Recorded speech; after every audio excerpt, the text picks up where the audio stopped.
A AIDS é a doença causada pela infecção do vírus HIV, que ataca o sistema imunológico, responsável por defender o organismo de possíveis patógenos.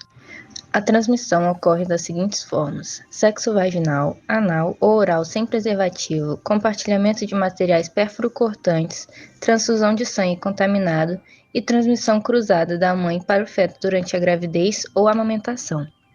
Segundo a UNAIDS, que é o Programa das Nações Unidas contra a AIDS, a parte sul do continente africano é onde contém a maior parte da população mundial infectada pelo vírus da AIDS. A porcentagem fica entre os 15 e 39% de adultos infectados. Já no Brasil, o índice de infectados maior fica em São Paulo, com cerca de 310 mil pessoas, e o menor índice é de Sergipe, com cerca de 7.038 pessoas infectadas. No Brasil, o HIV teve confirmado 40,8 mil casos em 2021, enquanto o AIDS ficou na casa dos 35 mil casos. Já no âmbito mundial, a AIDS chegou a 630 mil mortes em 2022, e desde 2010 para cá, esse número foi reduzido 55% na população masculina e 47% na população feminina.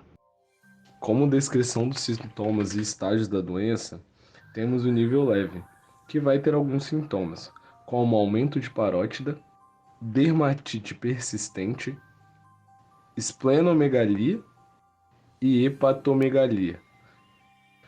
Como sintomas moderados, nós temos a anemia, candidíase oral, diarreia persistente ou crônica, herpes simples em brônquios e herpes zoster.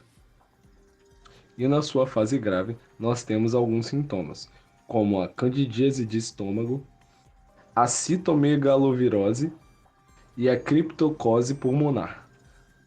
Podemos perceber, através de dados, que a maioria da população de estudo é caracterizada por homens heterossexuais, jovens adultos com diagnóstico tardio e com poucos dias de internação devido ao alto índice de óbitos existentes relacionados a doenças oportunistas. A ocorrência da infecção nesse grupo está relacionada ao início da vida sexual precoce, assim como o não uso de preservativos durante as relações sexuais. Uma das características importantes e pouco relatada de pacientes de HIV e AIDS é o seu estado nutricional, que é o reflexo do seu estado imunológico e que leva muitas vezes ao aparecimento de doenças oportunistas. A desnutrição se encaixa como uma característica forte no perfil dos pacientes críticos e pode estar associada à perda de peso pela falta de apetite, sendo significante na evolução da doença. Associado à desnutrição, o paciente sofre também com as alterações gastrointestinais vivenciadas por eles, como náusea, vômito, distensão abdominal e também diarreia.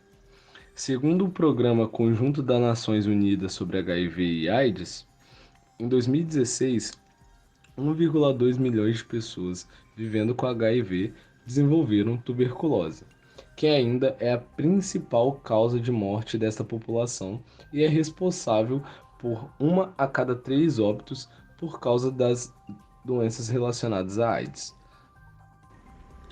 O resultado do teste pode ser lido da seguinte forma: reagente, quando houver formação de duas linhas ou bandas coloridas, uma na área de teste, que é o T, e outra na área de controle, C. Esse resultado pode significar que o paciente testou positivo para HIV. Não reagente, quando houver formação de uma linha ou banda colorida somente na área de controle. Isso pode indicar que o paciente testou negativo para HIV. E inválido, quando não surgir cor na área de controle, o resultado se torna inválido. O tratamento se dá pelo uso combinado de drogas antirretrovirais, o coquetel. Ele tem a função de aumentar a contagem de linfócitos T, CD4+, e diminuir a carga viral do HIV, consequentemente diminuindo assim a progressão da doença. A prevenção do HIV pode se dar pelo uso de preservativos masculino ou feminino durante as relações sexuais, o não compartilhamento de seringas, evitar transfusões de sangue onde o paciente pode estar contaminado, Mães grávidas que possuem HIV precisam realizar um acompanhamento médico para não transmitir para o filho e tomar cuidado com objetos perfuro-cortantes que podem estar contaminados. Quanto aos impactos causados na saúde pública mundial, no final de 2022 foram disponibilizados 20,8 bilhões de dólares para respostas à AIDS em países de baixa e média renda. Aproximadamente 60% dos investimentos disponíveis em 2022 foram provenientes de fontes domésticas. Em 1985 foi fundada a primeira ONG com atividades focadas em HIV e AIDS no país, o Grupo de Apoio à Prevenção da AIDS, e criaram-se os programas estaduais de DST e AIDS em 10 estados. Já em 1986, o Ministério da Saúde criou o Programa Nacional de DST e AIDS, que em 2003 foi considerado referência mundial por diversas agências internacionais.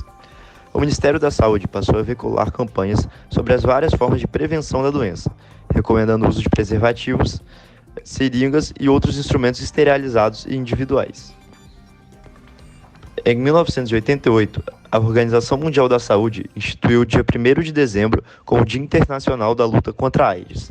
Já em 96, o Brasil promulgou uma lei que dispõe sobre a distribuição gratuita de medicamentos para todas as pessoas acometidas pelo vírus da AIDS e HIV.